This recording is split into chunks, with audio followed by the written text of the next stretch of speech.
A judge has finally approved a special master to review the documents that were taken from Donald Trump's Mar-a-Lago estate 4 weeks ago, which officially puts the DOJ probe on hold. For more on this, let's welcome in former Assistant DA of the Manhattan District, constitutional law attorney, and Newsmax contributor Ameer Benno. Ameer, thank you for joining us today. So the special master has been approved to review these documents that were seized from Mar-a-Lago. Walk us through this. What does this mean now? What's next? Well, good morning, guys. So what happens next is both sides are going to confer with each other. They're going to come up with a list of proposed special masters. They're going to come up with a calendar, a schedule by which materials have to be reviewed by that special master. They have to agree on some details in terms of compensation for the person. And what the duties and the limitations of that special master will be. They're going to submit all of that to Judge Cannon by the 9th. That's this Friday. And then Judge Cannon's going to review it all and ultimately make an appointment. Okay, so couple questions here. Is this a win? Would you call this a win for the former president? And what does this mean for the DOJ as they, I guess, build their case, or is their case already built? Do they have an idea of the direction they want to go? Okay, so to unpack this, this is a win, I think, for Donald Trump's side, because the DOJ made these very knee-jerk arguments that no special master should be appointed. And I say knee-jerk because Donald Trump requested one, so they automatically said, we don't want one, even though that wasn't a very wise position to take. And the arguments that they asserted, she dismantled them one by one in a very intelligent way, in a reasoned analysis. And she said three things pretty much. First, they said that Donald Trump had no personal interest in these materials that he was seeking. She said that's not true. They included banking material, medical information, tax information, a lot of evidence that even the government concedes had no evidentiary value. So she said that he has that information. So that's a win for him. Second, she acknowledged the fact that the DOJ has been leaking evidence, which is also a win for Donald Trump. She criticized the filter team, saying that at least 2 occasions, material that was privileged made it through this filter team and to the investigators. So she criticized the structure that they have in place. Right.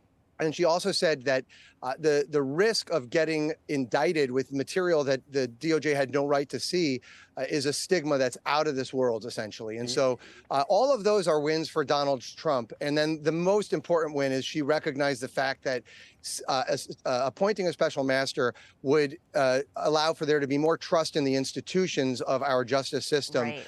And that's what doesn't make sense, why the DOJ didn't realize that from the get-go and say, you know what, we want to encourage people to believe in us, that we're fair and impartial, so we're going to go along with it. A lot of people asking that, right? You talk about image. Ameer, so the special master, who would it be? Is it a retired judge? Or who are the people that they potentially could be looking at to do this? So there's a whole variety. And so it could be retired judges. Retired judges have a lot of experience in dealing with evaluating evidence like this for privilege.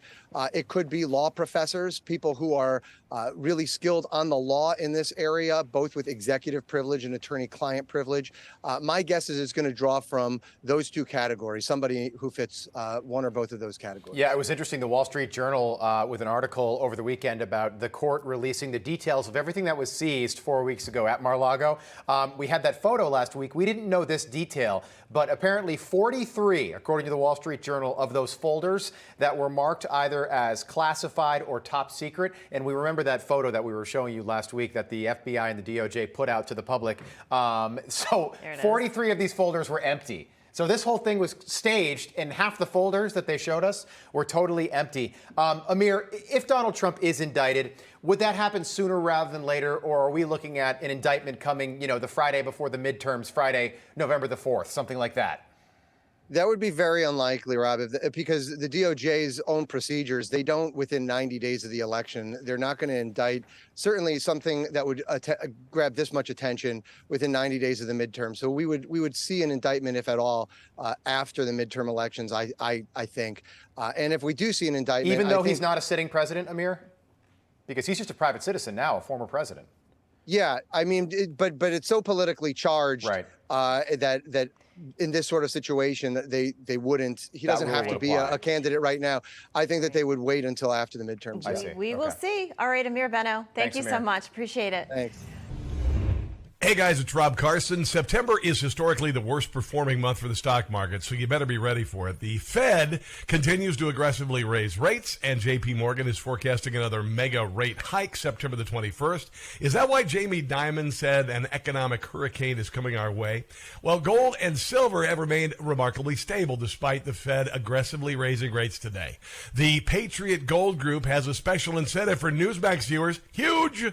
Now precious metals investors can enjoy the no-fee-for-life gold and silver IRA on qualifying rollovers, or enjoy free, discreet, insured shipping on all direct gold and silver purchases. Here's the number, 800-356-4470. Call 800-356-4470 today.